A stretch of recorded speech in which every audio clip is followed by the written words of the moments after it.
going, everybody? Here's Steve from Perfect Reload, and today I'm finally getting around to playing F-Zero GX. Now, I will confess I have played this game before. I've actually played this game quite a bit. This was a game that I owned when it was new, and I picked it up again later on as an adult when I was kind of amassing a video game collection. So I have played this game before. My thoughts on this game initially were it was very dark. And I don't mean that like in tone or emotion or anything like that. Just very, very dark in the way it looked. I always thought that was very like washed out, kind of just like kind of looking game. I thought it felt okay from a play standpoint, but very difficult game. Let's just do a Grand Prix here. Let's do the I like Emeralds. Let's do the Emerald Cup. So we got the Blue Falcon, the Golden Fox, the Wild Goose, and the Fire Stingray. I was always partial to the Golden Fox. F-Zero on the Super Nintendo is one of my all-time favorite racing games. So yeah, I don't know. I have a love-hate relationship with this game. I mean, it's a fine game. I know it has a ton of nostalgia, especially because people have been clamoring for Nintendo to make another F-Zero game ever since this one came out, essentially. Ooh, I can change my colors. Ooh.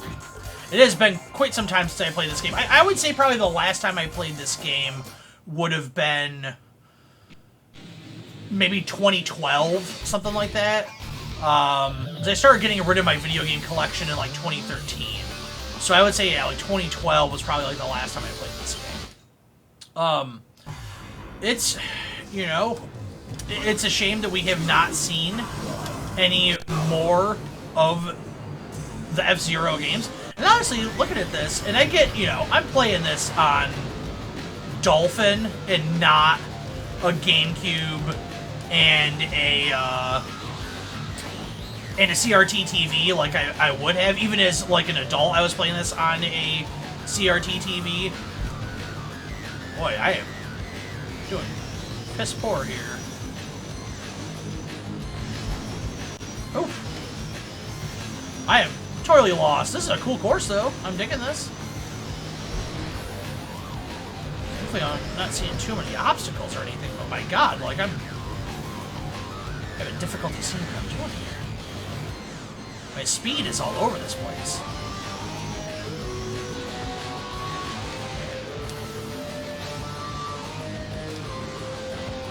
Oh, that was a break. Okay. So I did look up... Yeah, I apologize for talking for a few seconds there. I did look up the controls for this.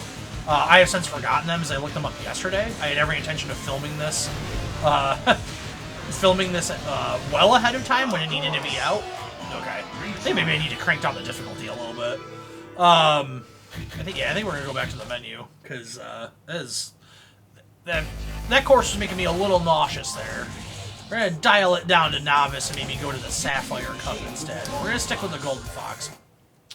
So yeah, you know, I think that at this point in time, you know, looking back on the GameCube, because the GameCube has become so incredibly collectible over the past few years, that this has really become an iconic, a very iconic game for the GameCube. I think it's like one of the defining titles. It's weird because like I have like negative memories of it. But it's not necessarily like for gameplay purposes. It's tough because like every problem I had with the game has kind of been like, obviously the difficulty is still there, but like my main problem with the game was like the way it looked. It was too dark. This does not look dark at all. This looks perfectly fine. And it's funny because, you know, I played it on multiple televisions over the years and it just always looked grainy and dark, and so maybe it really is just like, oh, okay. Must be something I need to do to, like, get the air. We're gonna try that again. Maybe it really is just like a Dolphin thing, you know? I mean, this looks great, you know, running at 60 frames a second, and, you know, it's not an easy game to play by any stretch. I don't think anybody would say that it is. But man, is it, it is hectic. There we go. Okay. So we did okay there. We got the boost. Oh, jeez. We were just getting bounced all over the place, though. Still very hard to control. I remember I always had a problem with how twitchy this game was. There we go. Let's get that boost. Yeah, still, this is definitely, I would not say this is an easy game by any stretch of the imagination. I don't remember if that spin move really does anything for me. I'm assuming it probably, like, knocks people out of my way. Yeah, it's so twitchy, like, just like a tap of the stick just pushes you all the way into the wall. I would say I wish this game controlled better. You know, that's probably, at this point in time, seeing that this game can be bright and colorful and vibrant, I would say that that's my biggest complaint, is that it is way too twitchy. I mean, it's almost like you're playing like a first-person shooter, in a way, like you're playing like an Unreal or a Quake or something like that, you know? I mean, I don't dislike it, you know? I think I'm enjoying it better right now than I was, many, many years ago. I think that this is a game that probably rewards repetitiveness, playing the courses over and over again. You're not going to be great on your first time around. This is a game that really benefits from dedication. I would say that the original F-Zero was very much a pick-up-and-play game that certainly had punishing elements to it, because not many racing games, if you went into the borders of the track, penalized you, and you typically wouldn't have like a health bar. Obviously, there were games that did that had that mechanic. Like I think like Top Gear had that, and many others. You know, you bump into people too much and you're gonna break down. That's not a new thing, but I think at the time for a lot of kids, it was something new. You know, having that health bar, having that punishment for running into those zones. But at the same time, you know, you had the risk reward, because, you know, maybe you would take that damage and you would be okay because there were the health regen portions of the track where you get that back. I just went right off the track. One thing I do not like is, you know, with the Super Nintendo one, you know, that would happen. There were some tracks where it was impossible to happen, and then some were where, you know, it was, you just kind of screw up. On this game, because of how twitchy it is and how just overall fast it feels, I feel like it's a little harsher on this because you didn't necessarily see it coming. At least maybe on, so far the two tracks that we played, it's like, I don't know, like I don't know if it's really fair that I fell off the track there. I couldn't see that, I couldn't anticipate that. And, you know, not every track's going to be a winner. It's possible that we're just playing two tracks where that was a problem, but that would definitely be something where it's just like, that could have been tightened up a little bit, you know? Man, that guy is right in our bumper. Missing those speed boosts. There we go. There we go. Let's get that health back. Let's get that health back, right? Let's get that boost.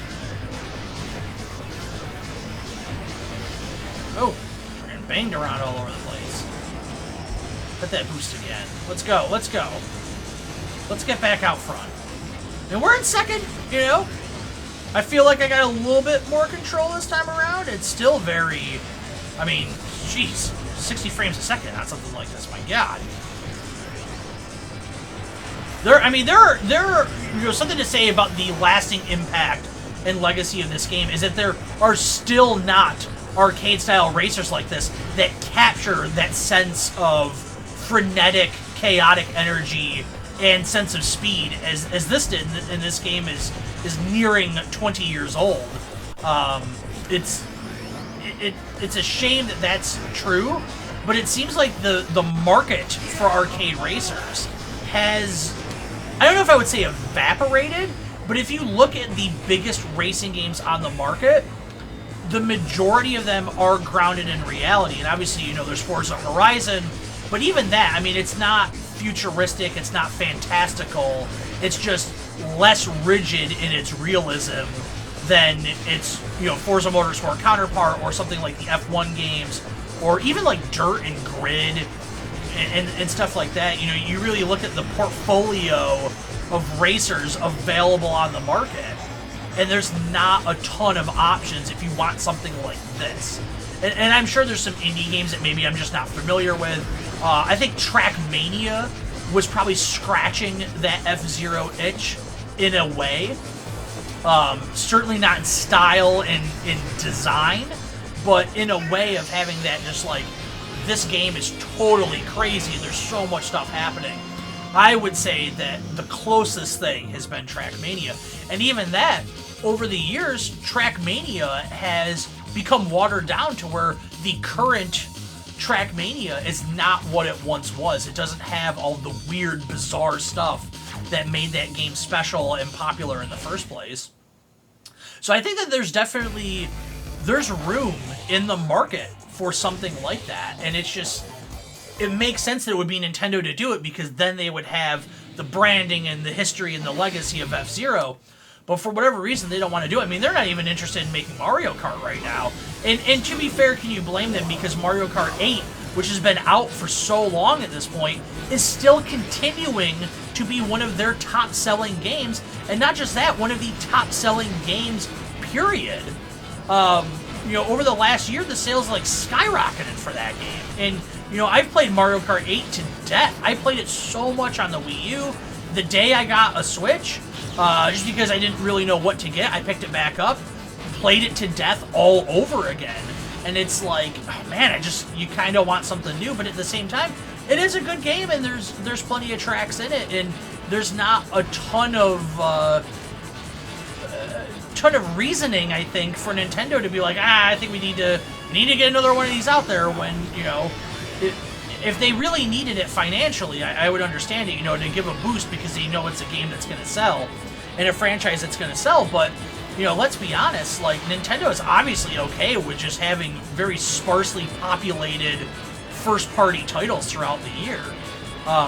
You know, it's been a while it's probably going to still be a while for a Mario game. You know, Zelda next year, I guess, right? But, you know, they've kind of started to satiate a lot of people by giving them remakes, remasters, things like that. You know, they just did the Skyward Sword. They're doing the Pokemon Diamond and Pearl. Is it Diamond and Pearl? Yeah, I think so. Do they really need to focus on, oh, we need a new Mario, we need a new Mario Kart? I would say some people would say, yeah, you kind of do, you know? Especially because the Switch, even though it's not been out for that long, compared it to other video game consoles on the market and the upcoming Steam Deck, it's getting a little long in the tooth. There's some games that aren't performing great on it. And I think an F-Zero game is a game that could perform very well on the system with the limited hardware that it does, and could be a real shot in the arm for Nintendo. I think it would be great. I think we're going to get first place, and we did. So we've gone from, what, 26th place to first place in this matter of 3 races. So yeah, I think you're picking it up. I'm coming around on this game. I'm starting to see where it's at. I don't know if it would be my go-to, but I have erased the negative memories, I would say, with this game. Alright, what's up next? Dr. Stewart. The long pipe!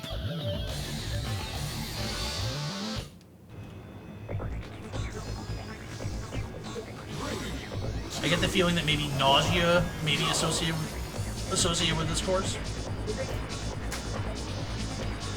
Oh, jeez, yeah.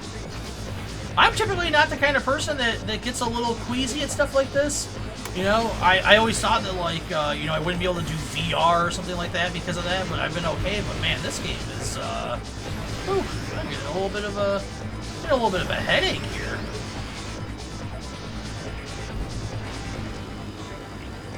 I do appreciate the course design, though. I've always, you know, thought that, like, a tube for a racing game is a neat thing. because you can have people on, you know, above you, below you, to the sides, all that stuff. And you're all, like this right here, oh my god, like I need to lay down after those like dips.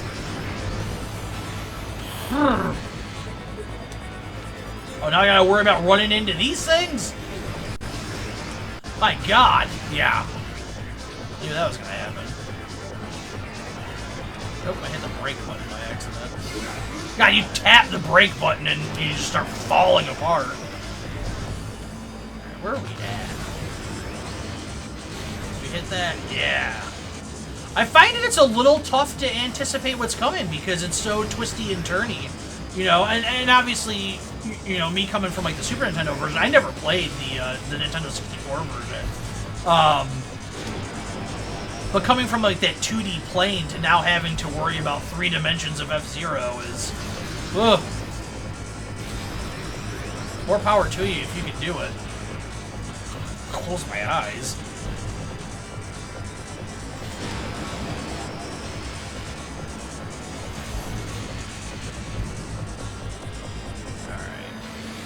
Trying to get it. Oh, is there like a drift mechanic? Oh, I started shooting out some sparks from my ship butt.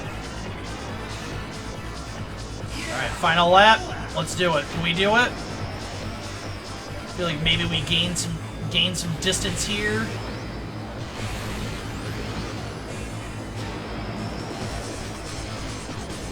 Oh, he's getting all of it. Who is on top there in first place? Is that Hayachi from Tekken? Where's Captain Falcon? Oh, Batman! Oh, Batman in 5th place. That's nice. It's like the Sonic All-Stars thing. You know?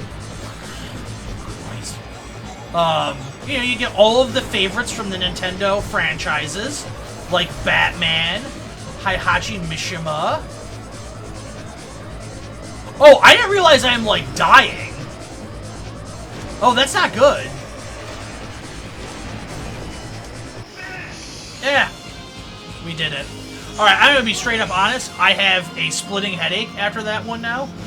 It also doesn't help that the room I'm in is, like, almost 90 degrees. So, I'm gonna call it there. Yeah, good game. Not a great game. Good game. I would recommend it if you haven't played it. If you are like me and you have not gotten around to playing this or haven't played it in a very long time, I would definitely recommend checking out F-Zero GX. If you have a GameCube, get it. It's a staple of the library, right? But that's going to do it, and I will see you on the next episode of Finally Getting Around to It.